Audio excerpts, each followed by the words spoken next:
Colours Kannada ವಾಹಿನಿಯು ಹೊಸ ಪ್ರೋಮೋವನ್ನು release ಮಾಡಿದೆ. ಅದರಲ್ಲಿ ಕ್ಯಾಪ್ಟನ್ಸಿ ಟಾಸ್ಕ್ ಕಾಳಗ ನೀಡಲಾಗಿತ್ತು.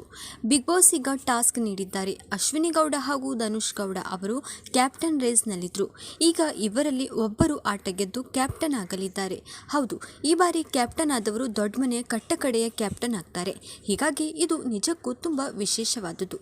ಅಂದಹಾಗೆ ಅಶ್ವಿನಿ ಗೌಡ ಅವರು ಕೆಲವು ಬಾರಿ ಕ್ಯಾಪ್ಟನ್ಸಿ ಟಾಸ್ಕ್ ಆಡಿದ್ರೂ ಕೂಡ ಕ್ಯಾಪ್ಟನ್ ಆಗಿರಲಿಲ್ಲ. ಈ ಬಾರಿ ಧನುಷ್ ಗೌಡ ಅವರೇ ಕ್ಯಾಪ್ಟನ್ ಆಗಿರುವ ಸಾಧ್ಯತೆ ಹೆಚ್ಚಾಗಿದೆ. ಅಂದಹಾಗೆ ಲೈವ್ ನಲ್ಲಿ ಕೂಡ ಧನುಷ್ ಅವರೇ ಕ್ಯಾಪ್ಟನ್ ಆಗಿದ್ದಾರೆ ಎಂದು ಹೇಳಲಾಗ್ತಿದೆ.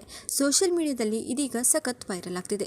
ಪ್ರೋಮೋದಲ್ಲಿ ಕೂಡ ಧನುಷ್ ಗೌಡ ಅವರು ಟಾಸ್ಕ್ ಗೆದ್ದು ಶಿರಷ್ಟಾಂಗ ನಮಸ್ಕಾರವನ್ನು ಮಾಡಿದ್ದಾರೆ. ಅದಾದ ಮೇಲೆ ಆಟದ ನಿಯಮದ ಉಲ್ಲಂಘನೆ ಆಗಿದೆಯಾ ಎಂದು ಬಿಗ್ ಬಾಸ್ ಅವರು ಪ್ರಶ್ನೆ ಮಾಡ್ತಾರೆ. ಹೀಗಾಗಿ ಯಾರು ಕ್ಯಾಪ್ಟನ್ ಆಗಲಿದ್ದಾರೆ ಎಂಬ ಪ್ರಶ್ನೆ ಕೂಡ ಇದೆ. ಅಂದಹಾಗೆ ಈ ಬಾರಿ ಕ್ಯಾಪ್ಟನ್ ಆದವರಿಗೆ ಟಿಕೆಟ್ ಟು ಫಿನಾಲೆ ಸಿಗಲಿದೆ ಎನ್ನಲಾಗ್ತಿದೆ.